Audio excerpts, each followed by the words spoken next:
காசாவுக்காகவும் பாலஸ்தீனத்துக்காகவும் Russia எவ்வளவோ உதவிகள்லாம் செஞ்சுக்கிட்டு இருக்கு அப்படின்னு நீங்கள் நினச்சிங்கன்னா நம்மளை முட்டாளாக்கிக்கிட்டு இருக்காங்க இந்த ஏகாதிபத்தியத்தை சேர்ந்தவங்க. அப்படி ரஷ்யா இஸ்ரேலுக்கு என்ன உதவி செஞ்சிச்சு அப்படிங்கிறத தான் இந்த வீடியோவில் நம்ம பார்க்க போகிறோம். அமெரிக்கா எப்போவுமே பாலஸ்தீனத்துக்கு துரோகம்தான் செய்யும் அப்படிங்கிறது யதார்த்தமான விஷயம்தான். ஆனால் ஒரு வீட்டோ அதிகாரத்தை வச்சு அவங்க செஞ்ச செயல் என்ன? ஆப்கானிஸ்தான் புதிதாக அமெரிக்காவினுடைய வலையில் விழப்போகுதா? அதற்கு அமெரிக்கா செய்யக்கூடிய சூழ்ச்சி என்ன? இது எல்லாத்தையும் கடந்து எகிப்தும் துருக்கியும் ஒன்றாக சேர்ந்து ஒரு மிலிட்ரி எக்ஸசைஸ் ஒன்று பண்ணி பார்த்துருக்காங்க. இஸ்ரேல் இந்த இரண்டு நாடுகளில் எதை முன்னாடி தாக்க போகுது? ஹிஸ்புல்லா புதிதாக ஒரு குரலை உயர்த்தியிருக்காங்க. அது பாகிஸ்தானுக்கானதா, சவுதி அரேபியாவுக்கானதா, இல்லை லெபனான் மக்களை காப்பாற்றுவதற்காக எடுக்கக்கூடிய முயற்சியா? இப்படி ஏகப்பட்ட கேள்விகள் இருக்குது நம்மளை சுற்றி. அது எல்லாத்தையும் டீட்டெயில் ரிப்போர்ட்டாக பேசலாம். வாங்க பார்க்கலாம் உறவுகளே. இது பிரசாத் சிக்னேச்சர். நீங்கள் ஒரு ஜேர்னலிஸ்டாக இல்லை நியூஸ் ரீடராக வரணும்னு ஆசைப்பட்றீங்களா? அப்படின்னா இது உங்களுக்கான பெரிய வாய்ப்பு. ஒரு பெரிய இலக்கோட அதற்கான முதல் படிக்கட்டு தான் இந்த பயிற்சி பட்டறை. தியரிட்டிக்கல் அண்ட் ப்ராக்டிக்கல் கிளாஸினுடைய முடிவில் சர்டிஃபிகேட்டும் கொடுக்கப்படும். தொடர்புக்கு 94493594 என் நம்பருக்கு காண்டாக்ட் பண்ணுங்கள்.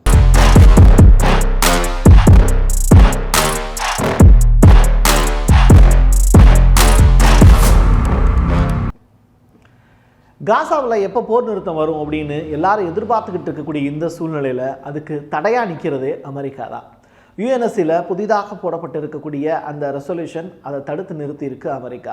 இதுவரைக்கும் 6 ரெசல்யூஷன் கொண்டு வந்திருக்காங்க. இந்த 6 ரெசல்யூஷனுமே வீட்டோ அதிகாரத்தை பயன்படுத்தி அந்த ரெசல்யூஷனை குப்பத்தொட்டியில் போடுறதுக்கு பெரிய அளவில் உதவி செஞ்சுருக்குது யாருன்னா அமெரிக்கா மட்டும்தான்.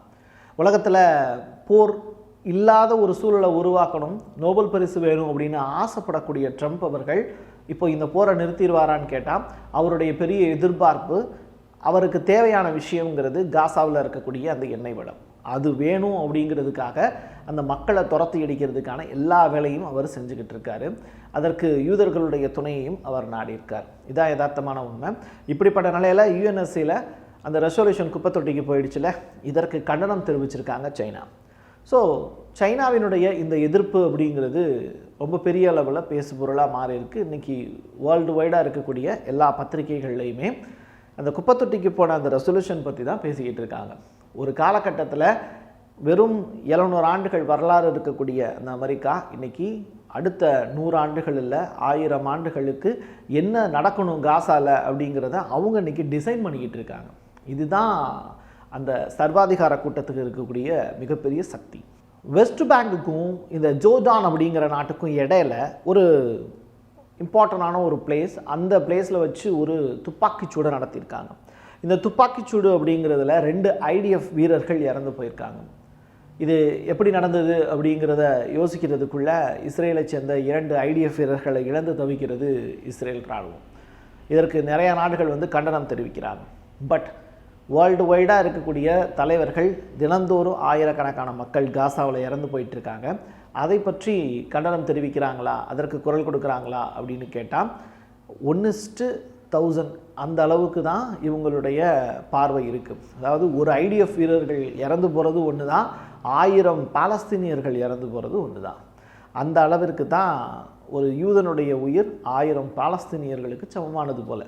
இதெல்லாம் பார்த்துக்கிட்டு இருக்கக்கூடிய ஹவுதிகள் அடுத்ததாக இஸ்ரேலை அடிக்காமல் இருப்பாங்களா அப்படின்னு கேட்டால் அவங்க தொடர்ச்சியாக கடந்த 2 ஆண்டுகளாக இந்த விஷயத்தை தான் செஞ்சுக்கிட்டு இருக்காங்க.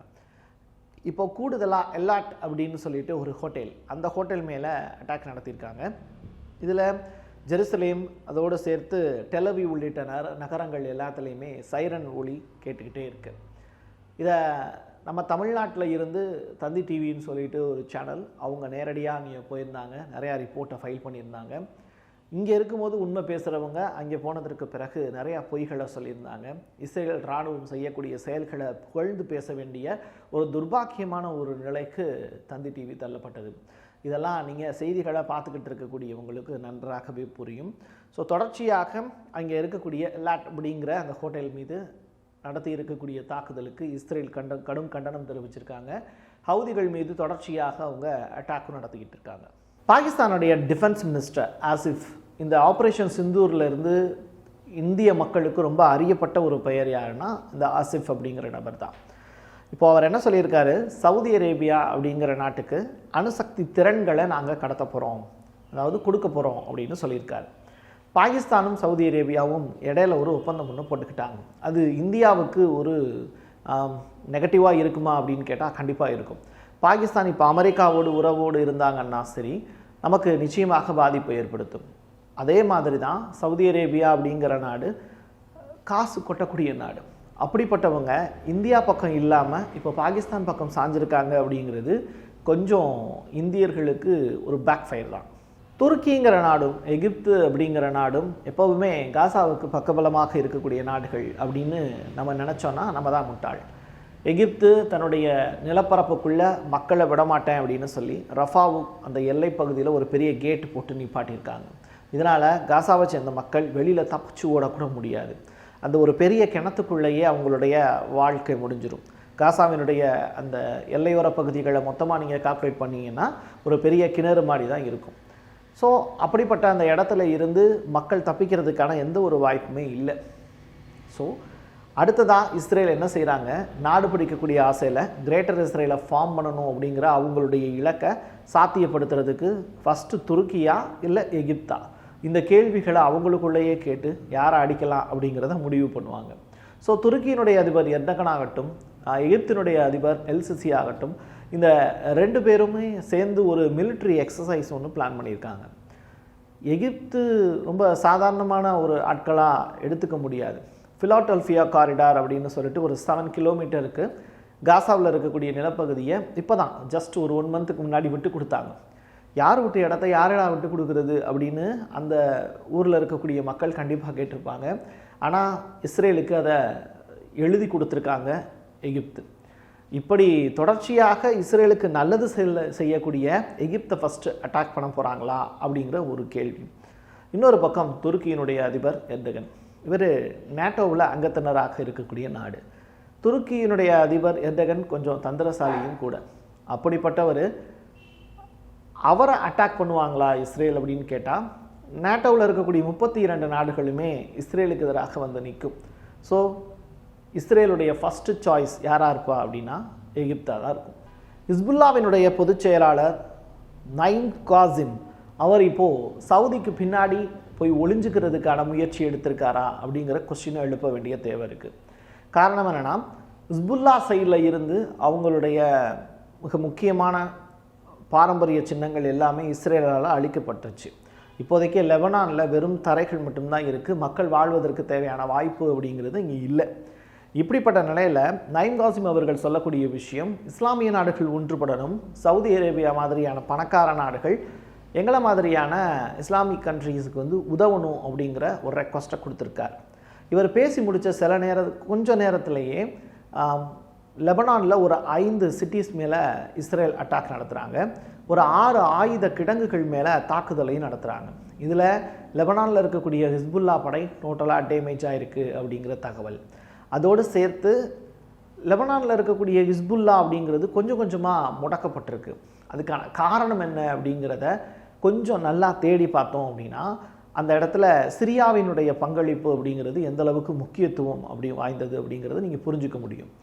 ஈரானில் இருந்து ஆயுதங்கள் அவங்களுடைய சகாக்களுக்கு போகுது. ஒன்று ஹவுதி, செங்கடலில் இருக்கக்கூடிய ஹவுதி, இன்னொன்று சிரியா வழியாக லெபனானுக்கு ஆயுதங்களை கடத்துவாங்க.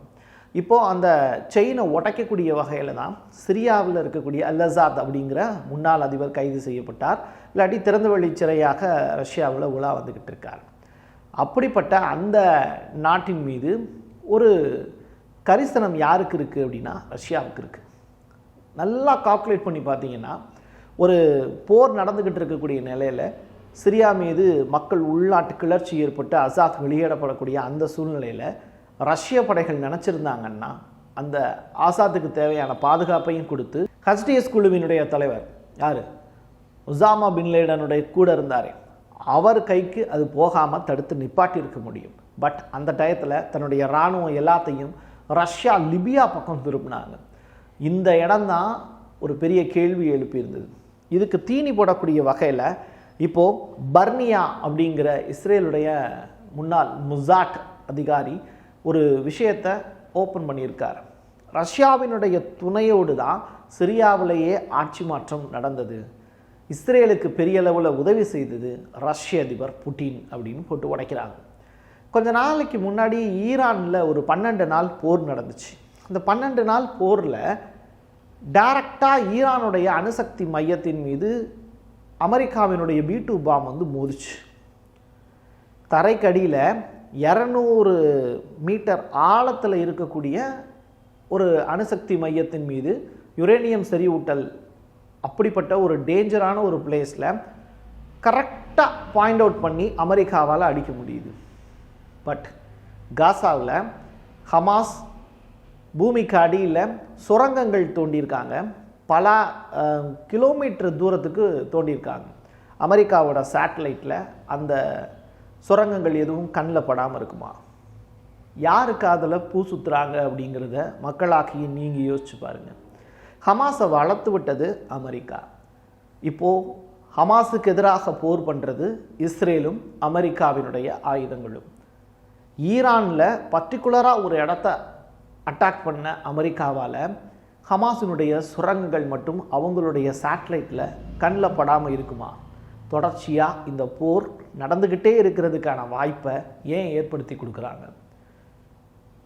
ஸோ நீங்கள் இந்த இடத்துல ஒரு விஷயத்தை நீங்கள் புரிஞ்சுக்கணும். அங்கே இருக்கக்கூடிய எண்ணெய் வயல்களை கைப்பற்றுறது தான் அமெரிக்காவினுடைய திட்டம். அங்கே இருக்கக்கூடிய மக்களை வெளியேற்றுவது தான் அமெரிக்காவினுடைய திட்டம். அதில் ஒரு பகுதி தான் 4,50,000க்கும் மேற்பட்ட மக்கள் இப்போது ஒரு இடத்துல இருந்து இன்னொரு லொக்கேஷனை நோக்கி ஓடுறாங்க. ஸோ இந்த இடம்பெயர்வு அப்படிங்கிறது காசாவுக்குள்ளேயே நடந்துக்கிட்டு இருக்குது அப்படிங்கிறாங்க. மக்கள் ஓடுவதற்கு வழி இல்லை அப்படிங்கிறது தான் கிடச்சிருக்கக்கூடிய தகவல். ஒரு நாளைக்கு 43 பேர் இறந்து போயிருக்காங்க. அதுவும் இஸ்ரேலுடைய துப்பாக்கி சூட்டில். பசியால் செத்து போனவங்களுடைய எண்ணிக்கை மட்டும் 473 பேர். நம்ம வாழக்கூடிய இதே பூமியில் தான் அவங்களும் வாழ்கிறாங்க. பசியால் மிடில் ஈஸ்டில் ஒரு 473 பேர் துடிக்க துடிக்க இறந்து போயிருக்காங்க அப்படிங்கிறத கேட்கும்போது நமக்கு ஒரு சாதாரண செய்தி தான். பட் அவங்களுக்கு அது வாழ்க்கை.